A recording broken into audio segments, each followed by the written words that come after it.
अब मूवी की शुरुआत में हम डीलन नाम के एक लड़के को देखते हैं जो अपने ऑफिस में काम कर रहा होता है और तभी उसकी गर्लफ्रेंड का कॉल आ जाता है जो डीलन को मिलने के लिए बुला रही होती है। अब हम दूसरी तरफ जेमी नाम की लड़की को देखते हैं जो अपने बॉयफ्रेंड का वेट कर रही थी। डीलन लॉस एंजलिस में रहता है और जेमी न्यूयॉर्क सिटी में रहती है। इसके बाद हम देखते हैं कि डीलन की गर्लफ्रेंड डीलन से ब्रेकअप करती है। फिर ब्रेकअप की वजह से डीलन और जेमी दोनों ही डिसाइड करते हैं कि वो इस रिलेशनशिप में नहीं पड़ेंगे, बस हैप्पी सिंगल लाइफ को एंजॉय करेंगे। वैसे तो जेमी लोगों को रिक्रूट करने का काम करती है। तब जेमी डीलन को जेके मैगजीन में इंटरव्यू देने के लिए न्यूयॉर्क बुलाती है। एक्चुअली में वो उसे 6 महीनों से फॉलो कर रही थी क्योंकि डीलन अपने काम में बहुत ही बढ़िया था। इसलिए जेमी चाहती थी कि वो इस मैगजीन में काम करे क्योंकि अगर जेमी उसे हायर करती तो उसे एक बहुत ही अच्छी कमीशन मिलती कंपनी की तरफ से। अब इसके बाद हम देखते हैं कि जेमी डीलन को पिकअप करने के लिए एयरपोर्ट जाती है। फिर वो दोनों टैक्सी में बातें करते हैं और डीलन बोलता है कि मुझे नहीं लगता कि मैं इस कंपनी में काम करने के लिए सही हूँ।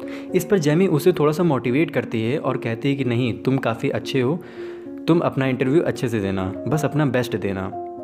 उसके बाद वो इंटरव्यू देने जाता है और उसे जॉब भी मिल जाती है, लेकिन जॉब पाकर वो अभी भी खुश नहीं था। वो जेमी से कहता है कि मुझे जॉब तो मिल गई है, लेकिन मैं अपनी लाइफ को एक जॉब के लिए कैसे बदल दूँ।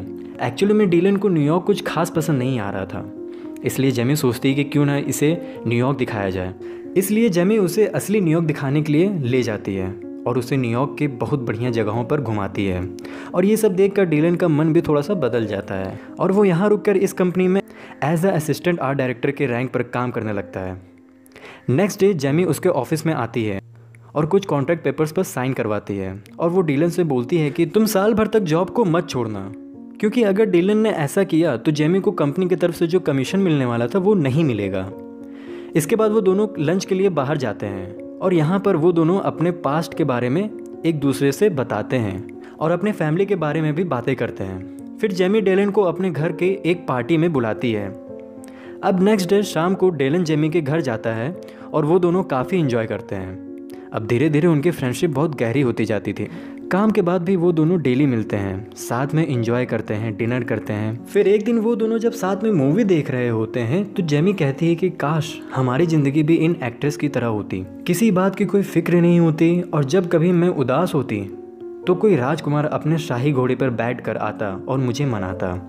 इस पर डीलन कहता है कि ये सब बस फिल्मी बातें हैं, रियल वर्ल्ड में ऐसा कुछ नहीं होने वाला है। अब बातों ही बातों में वो दोनों भी थोड़ा सा एडल्ट बातें करने लगते हैं और डीलन लड़कियों को बुरा भला कहता है और जेमी लड़कों को बुरा भला कहती है। तभी डीलन कहता है कि टेनिस मैच की तरह होना चाहिए, बस खेलो और निकल जाओ।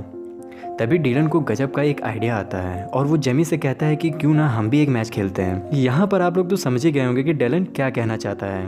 वैसे इस पर जेमी डीलन से कहती है कि मैं तुम्हें उस नज़र से नहीं देखती हूँ।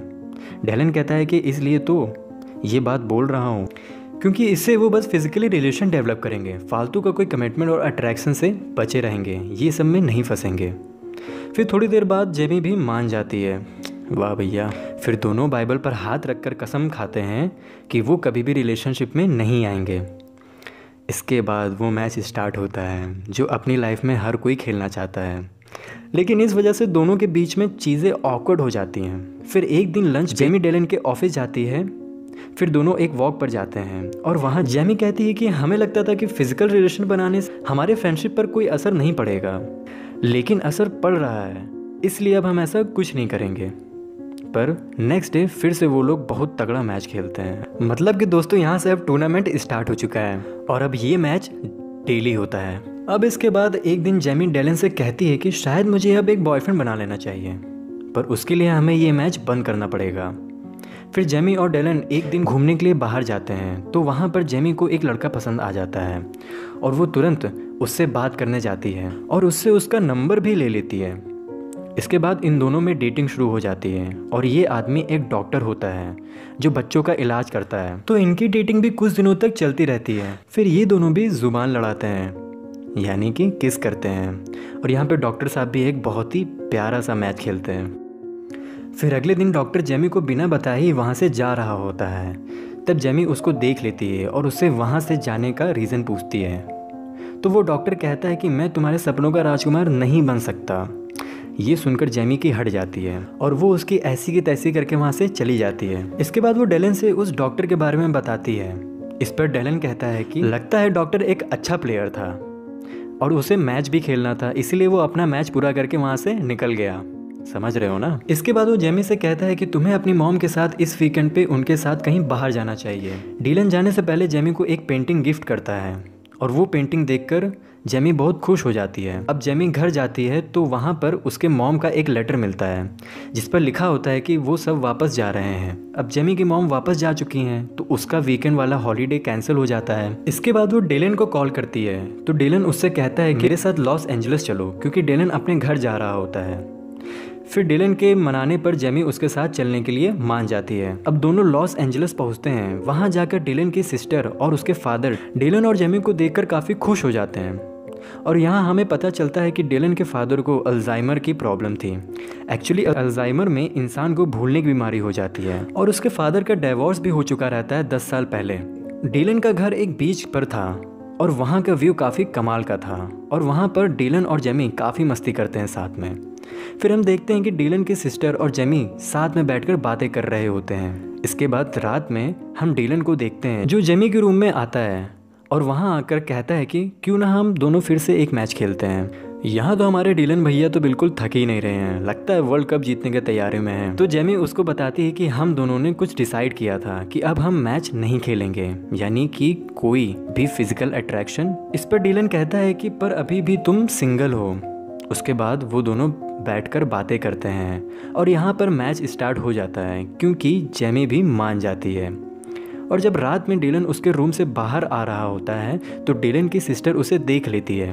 अब नेक्स्ट मॉर्निंग सब साथ में ब्रेकफास्ट कर रहे होते हैं और यहाँ पर जेमी का थोड़ा सा चेंज देखते हैं। फिर डीलन जेमी को लॉस एंजल्स घुमाने ले जाता है और वो दोनों हॉलीवुड के लैंडमार्क पर फेंस से कूदकर वहाँ पर बैठ जाते हैं और तभी वहाँ पर पुलिस आ जाती है, लेकिन डीलन की हाइट से फटती थी जिसकी वजह से पुलिस उसे वहाँ से निकालती है और उसकी वीडियो भी न्यूज़ पर वायरल हो जाती है और डीलन की सिस्टर उसका मज़ा लेने लगती है। फिर डीलन की सिस्टर उससे कहती है कि मुझे नेक्स्ट वीक काम से बाहर जाना है तो डैड का केयर तुम करना। तो इस पर डीलन कहता है कि डैड अब उसके पास ही रहेंगे, वो भी न्यूयॉर्क में। इसके बाद डीलन की सिस्टर पूछती है कि अब जेमी से मुलाकात कब होगी। तो डीलन थोड़ा सा रूड वे में बोलता है कि मुझे क्या पता। तो उसकी सिस्टर पूछती है कि तुम्हारी गर्लफ्रेंड से कोई झगड़ा हुआ है क्या। इस पर डीलन कहता है कि हम दोनों सिर्फ एक दोस्त हैं। अब डीलन की सिस्टर उसे कहती है कि मुझसे झूठ मत बोलो, मैंने तुम्हें कल रात को उसके रूम से बाहर निकलते हुए देखा था। इस पर डीलन कहता है कि हम दोनों सिर्फ दोस्त हैं, हमने कसम खाई है कि हम दोनों रिलेशनशिप में कभी नहीं आएंगे और वो बस फिजिकली होते हैं। तब डीलन की सिस्टर उससे कहती है कि तुम दोनों साथ में काफ़ी अच्छे लगते हो, जेमी को गर्लफ्रेंड बना लो। इस पर डीलन बोलता है कि मैं कभी नहीं ऐसा करूँगा। डीलन बोलता है कि मैं कभी भी उसे अपनी गर्लफ्रेंड नहीं बना सकता। उनकी ये सारी बातें जेमी चुपचाप सुन रही होती है और जब सब लोग रात में डिनर कर रहे होते हैं तो वहाँ पर जेमी आती है और कहती है कि मुझे कुछ काम से जाना होगा। एक्चुअली में उसने डीलन की बातें सुन ली थी, इसलिए उसे बुरा लगता है। सब उसे रोकने की कोशिश करते हैं मगर वो नहीं रुकती। अब कुछ दिनों के बाद डीलन भी न्यूयॉर्क आता है और जेमी को कांटेक्ट करने की बहुत कोशिश करता है मगर जेमी कोई भी रिप्लाई नहीं देती है। फिर हम देखते हैं कि जेमी को एक कंपनी की तरफ से कॉल आता है और वो कंपनी चाहती है कि डीलन उनके लिए काम करे। तब जेमी बोलती है कि उसका 1 साल का एग्रीमेंट अभी पूरा नहीं हुआ है तो वो डीलन को जॉब छोड़ने के लिए नहीं बोल सकती है। इधर डीलन अभी तक जेमी को कांटेक्ट करने की कोशिश कर ही रहा है। तब डीलन जेमी की फेवरेट जगह पर जाता है क्योंकि उसे लगता है कि शायद जेमी वहीं पर होगी और डीलन वहाँ पर जाता है तो जेमी वहीं पर बैठी हुई होती है। वहाँ जाकर डीलन माफ़ी भी मांगता है और जेमी कहती है कि तुम एक अच्छे दोस्त नहीं हो सकते हो क्योंकि दोस्त एक दूसरे की बुराई नहीं करते हैं। यहाँ पर जाहिर सी बात है कि अब वो दोनों अलग हो जाते हैं। अब कुछ दिनों के बाद जेमी के पास एक कॉल आती है और वो कंपनी वाले ही उसे कॉल करते हैं जो कि जेमी के थ्रू डीलन को हायर करना चाहते थे। वो कॉल पर बताते हैं कि उन्होंने डायरेक्ट डीलन को काम करने के लिए कॉन्टेक्ट कर लिया है। इस वजह से जेमी डीलन से मिलने जाती है ताकि वो उसे उस कंपनी में जाने से रोक सके। इसके बाद वो डीलन से मिलती है और कंपनी ना ज्वाइन करने के लिए कहती है क्योंकि अगर डीलन ने ऐसा किया तो जेमी को कमीशन नहीं मिलेगा। मगर डीलन कहता है कि मुझे अब यहाँ पर कोई काम नहीं करना है और उसकी कमीशन का पैसा वो खुद दे देगा। अब फिर से यहाँ पर दोनों के बीच में बहस हो जाती है और जेमी कहती है कि मुझे तुम्हारी कमीशन की कोई ज़रूरत नहीं है। अब आगे हम देखते हैं कि जेमी की मॉम उसे समझाने की कोशिश कर रही थी कि जो गलती उन्होंने की है वो जेमी ना करे। वो बताती हैं कि मेरी ज़िंदगी में भी बहुत सारे लड़के आए हैं, लेकिन तुम्हारे डैड उन सब में से परफेक्ट थे। ये बात समझने में मैंने देरी कर दी थी, पर तुम ये गलती मत करना। अब नेक्स्ट डे डेलन अपने डैड को एयरपोर्ट पिकअप करने के लिए जाता है। यहाँ पर उसके डैड उसको बताते हैं कि जब मैं नेवी में था तो मेरी ज़िंदगी में एक लड़की आई थी जो मुझसे बहुत प्यार करती थी, लेकिन मैं इस बात को कभी समझ नहीं पाया, शायद अपनी ईगो की वजह से। काश तुम्हारी उम्र में मैं अपने प्यार को समझ पाता और मैं उसे कभी भूल नहीं पाया, और शायद इसी वजह से तुम्हारी माँ भी मुझे छोड़कर चली गई। अब ये सुनकर डिलिन को जेमी की याद आती है जो उससे बहुत प्यार करती थी, लेकिन उसने अपनी ईगो की वजह से सब बिगाड़ दिया था। फिर उसके डैड कहते हैं कि अगर इस रिश्ते में थोड़ी भी गुंजाइश है तो इस रिश्ते को बचा लो। फिर डिलन अपने डैड को घर छोड़कर अपने काम के लिए निकल जाता है।